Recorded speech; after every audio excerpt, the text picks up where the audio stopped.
What's going on, YouTube? I'm Scotch. I'm Sniff. And we're Scotch and Sniff. And today we're going to be talking about the new releases of 2019. And that's what we have in front of us. These aren't all all of them, right? We have a bunch of the new releases. But I'm not made out of money. And so you're not made out of money. So we're not buying every single bottle. And I mean, full disclosure, 3 of these bottles, 4 of these bottles were sent to us. So with 4 of the bottles sent to us, it's whatever. But yeah, I can definitely speak to the ones that I've actually bought replacements for because I liked them so much. So yeah, so let's start on this side. Sounds good to me. All right. Abelauer Abunad Alba. Yeah. A delicious, viscous, wait. straight. How is this different than regular Abelauer Abunad? Oh, isn't it not? It's just ex-bourbon casks. Right. So if you guys are used sherry. to Abelauer Abunad, that's done in all the sherry butts. And normally you're used to it being a very reddish flavor from the sherry. Dark color. And giving you like the sherry bomb. You want dark fruits. You want like stinking. Thick, viscous raisins. Absolutely. Oh, raisins is what I was going to say. Sultanas. Like you would just want like dark, all of the good, all the goodness, caramel. Oh. But you're not getting that at all here. Here you're getting an apple pie with a little bit of lemon. Yeah. Like it's more crisp. It's more citrusy. It's more apple. Yeah, it's just a lighter flavor. But don't let that kind of like fool you into thinking that it's a lighter whiskey because it's still got viscous. A medicine, very oily. Yeah, a medicine kind of feel. cough drop feel that just like dissolves over your tongue and with deliciousness. Which is why even though they sent us a bottle, I ended up buying 2 more because it's amazing. And somebody sent me a lead on where to go get some more. So I'm actually going to pick up a couple more bottles of that because it's amazing. All right. And moving on, we've got the Glenfiddich 23 Grand Cru, a new 23-year-old coming out of Glenfiddich. In case anybody needs to know, deep dark secret, Glenfiddich is revamping a brand new line that they have that's going to be under the Grand name. So the 21 is actually getting rebranded to a Grand name. And it's Grand Reserva already, Grand Reserva, but it's going to get rebranded to the Grand something. The 23 is the Grand Cru, and then they're going to release some other ones that are going to go part of this. So in case you didn't know, it's good information. Now you know. Exactly. So this is 23-year-old that's finished in champagne fermenting Grand Cru barrels. So you've got Grand Cru, Premier Cru. We're not going to get into those barrels. Yeah. It's dumb. But yeah. Just different designations of wine. Yeah. So anyways, so it's done in the fermenting barrels, which is where the barrels... You can speak about fermenting barrels. Right? Yeah, it's where they ferment. It's where they get a lot of malolactic fermentation, where basically things go from one flavor profile to another flavor profile just from sitting in oak. It's and also a bunch of the beetles. Effervescence. But a lot of the effervescence comes from the dosage, the sugar that's added afterwards and then capped and then rested. Yes, I do enjoy wine every now and then. So it's interesting because even though it's just finishing the fermentation casks, you do get like a bit of effervescence, I feel like, from it. So you're getting the regular apple and pear from Glenfiddich that you normally get, plus this yeasty character that's really interesting, and then this weird effervescent, and it's not actually effervescent, like something is tingling on your tongue and you know, like, all right, there's a party happening. This champagne is going to bring it. Yeah, it might be the fact that the alcohol percentage is it bumped up? No, it's 40, and then there's a 43% that's available in travel retail. But it feels like there's definitely, it definitely doesn't drink like a 40. It feels like a 46, 45.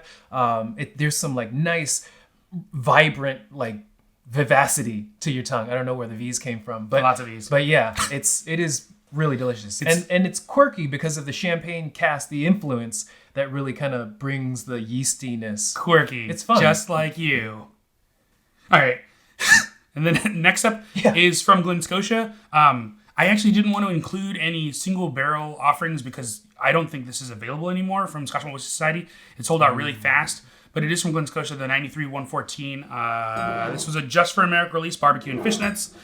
Which is an appropriate name. Pretty good description for it because it's bringing all that Glen Scotia peat, but at the same time, it actually has quite a bit of sweetness to it too that I enjoy. Yeah, there was like a bit of iodine. Like there is the normal peat that comes along with it, but it's so subdued and it's balanced. everything is really well married, as they say. And it's just, there was a lot of deliciousness with dried kippers. I got a lot of dried kippers, iodine, and then sweetness with barbecue and like maple bacon candies. So maple bacon, I got a ton of, which I was like, this is perfect. So it was super, super well balanced and not like regular gross peat. So quick notes on this next bottle. It's the Macallan edition number 5. It is the 5th in the line of editions. It's like Star Wars. And you know, on the Oh my gosh! the 5th episode, you know, you did really great with the first original trilogy, but then when you came out and like, I think George Lucas even said like, "Oh, I'm doing this for the money because I know everybody's gonna watch it."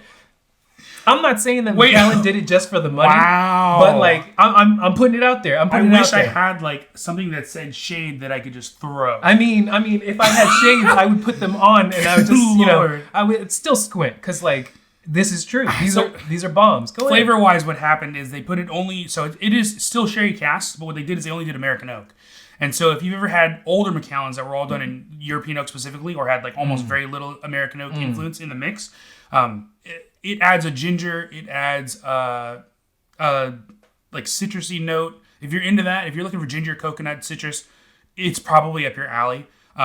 If you're not, if you're looking for classic Macallan, like all of the dark fruit flavors we mentioned from the abundant, like all of that. If you're looking for that, it's not here. It's hard pass. Anyways, moving on. We got Virginia Distillery coming out with the Courage and Conviction Prelude this year, which is a new bottling they have. It's made up of 3 different types of casks. You've got ex-bourbon, you've got sherry, which is a blend of sherries actually of Fino Oloroso and whatchamacallit, and then a PX. And then you also have STR, which is the shaved toasted rechar process that Cavalan uses.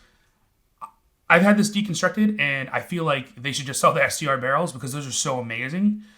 And only positive things. Yeah. I mean, and if you're not familiar with the SDR, can you explain that? STR? So shave, toast, toasted, and STR, and rechard. So what they do is they take the inside of a barrel that's already had wine in this case, and they literally shave the inside off, just a little bit on all of the pieces of wood, and then they toast it, and then they rechar it. And like this just rips out all the vanillins and everything else that's just flavor-wise in the wood. It just gets pulled to the surface so that it can interact with the spirit that gets thrown into it. So it makes for incredibly tasty whiskey. Kind of makes it more like, it's kind of a refresh to just bring the flavors right back out and make everything a little bit instead of having the spirit work to go further into the wood, like the actual wood barrel. Because if you've ever seen the side of a barrel cutaway, you can see how far the spirit has actually gone. And you can see why like 3rd and 4th time used barrels, I mean, it's at the edge of the barrel. There's no more flavor in it. Mm-hmm. But when you shave the inside, it's acting like a fresh new barrel. Yep. So you're getting much more flavor. And for that, you're rewarded because it tastes good. But this bottle specifically, the blend is a little all over the place. It's a little... Yeah, definitely. And I think it is because there are so many different types of influences from the different casks and the different sherries.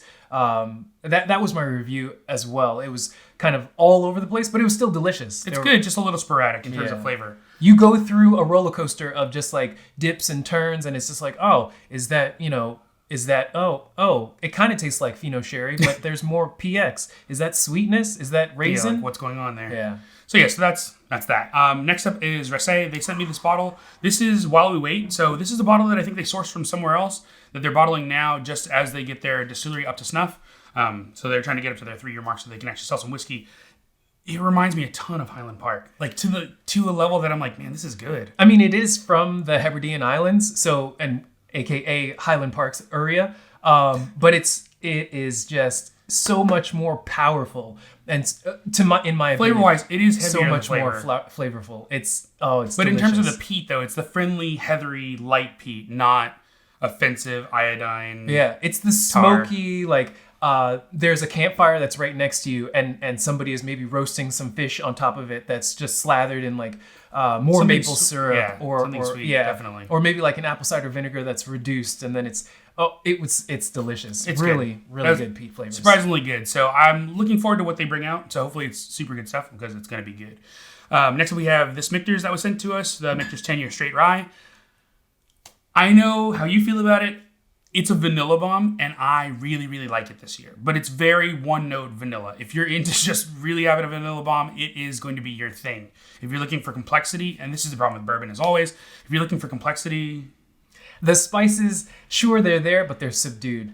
There's a little bit of heat that comes along with it, but mostly my review through the whole thing was just vanilla on the nose, vanilla bean on the palate, which is not a sweet thing. It's just vanilla bean, so more vanilla. And then it finished with a nice soft vanilla. And it's like, if I wanted vanilla, I'd go get vanilla ice cream. It's low barrel entry proof over time, but if you want to drink your vanilla ice cream and smash it. If I want to drink my vanilla ice cream and put it into a milkshake. It's super Next. Good. All right. Next up, Glenmorangie was kind enough to send us the Glenmorangie 21 Portwood finish, which is weird because there's another brand out there that has a Portwood 21. So it's kind of weird. So I think that's what they're competing with. But that other bottle that we're not mentioning because it's super tasty is up in like the two. I mean, like I haven't seen it for less than 220, 230, 250 lately. And Glen Moray is bringing this out, this banger at 170, 170, 175, 180, right around there.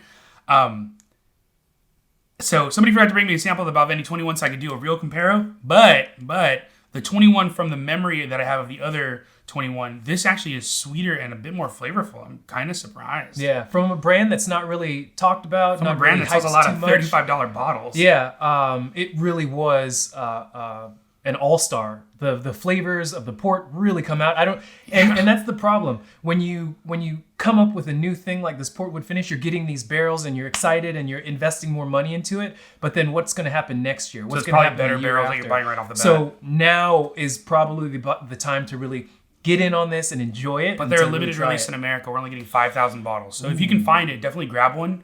I'd grab 2, sock one away. But or grab 3, drink 1, share 1 with friends, and sock one away. Share one. You gotta do what you you gotta do what you gotta do. Like you figure it out for you, but it's definitely tasty. So if you see it, definitely worth picking up. And then the last one we have here, last but definitely not least, No. Wilderness Trail has been something that I've been raving about on Instagram for quite a while. Their low barrel entry proof and offerings that they have, and then the amount of science that they put into what they're doing, like Pat and the guys down there, like it is incredible. I mean, he's a doctor, but he's a doctor of like of like biosciences. And You like, can believe me. I'm a doctor. I stayed at a Holiday Inn. So, anyways, like they are creating some incredible whiskeys down there, and the way they're blending, the way they're putting low barrel entry proof, like it's creating these sweet, really super tasty, and just like great whiskeys.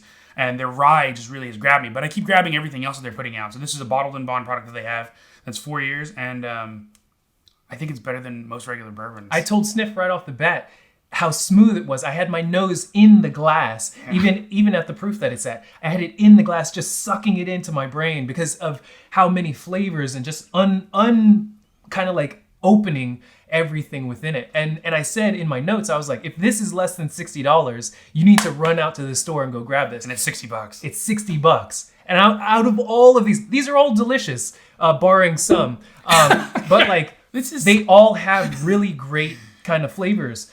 This one is just as descriptive, just as full of like excitement. And for $60, It's got quite a bit of like floral notes for a bourbon, which is weird. So it really is jasmine. It's bringing some interesting things chamomile? to the table that you wouldn't normally get from bourbon, because normally bourbon is like brown, caramel, vanilla. Yeah, so that's Most of the time bourbon's like this. it's like, hey, that tastes good. Normally bourbon is pretty not too exciting, but like no, what they're creating some like incredible stuff that's super exciting. And this isn't bad. And honestly, this isn't bad either. But amongst this, the selection that's on the table, even at $100. yeah, no. I mean, I keep buying it, and I plan on going to the store later today to go buy some more. Yeah. What I'm saying is that these, like, even though I don't have the best review of them, you might pick them up and you're gonna be like, man, that's fantastic. Yeah, no, or like I'm gonna buy 6 fall in love bottles with of that. this and like hold it, but So you can sell it later like Star Wars. It's like a collectible toy. You mean sell out later, like Star Wars? Anyways, thanks for joining us today. Thank you to our Patreons. You guys are amazing. In case you guys don't know, we have a Patreon tip jar. You guys can like donate whenever you want. Sometimes Mike we like to and send out. It's Mike and I can't. Steve? Yeah.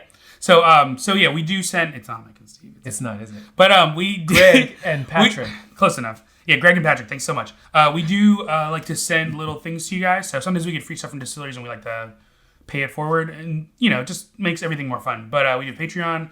Like, comment, subscribe. You guys already know this is YouTube, so I feel like we don't have to tell you guys that stuff, and you guys can already tell it's the end of the video, so you're going to be dropping off anyways if I look at the metrics. So if there are any of these bottles that you love, or if there are any 2019 bottles you think that we should have highlighted on that we didn't, Comment down below. Even I can think of a couple. Definitely leave it in the comments, and we'll talk about it. So yeah, so that's good.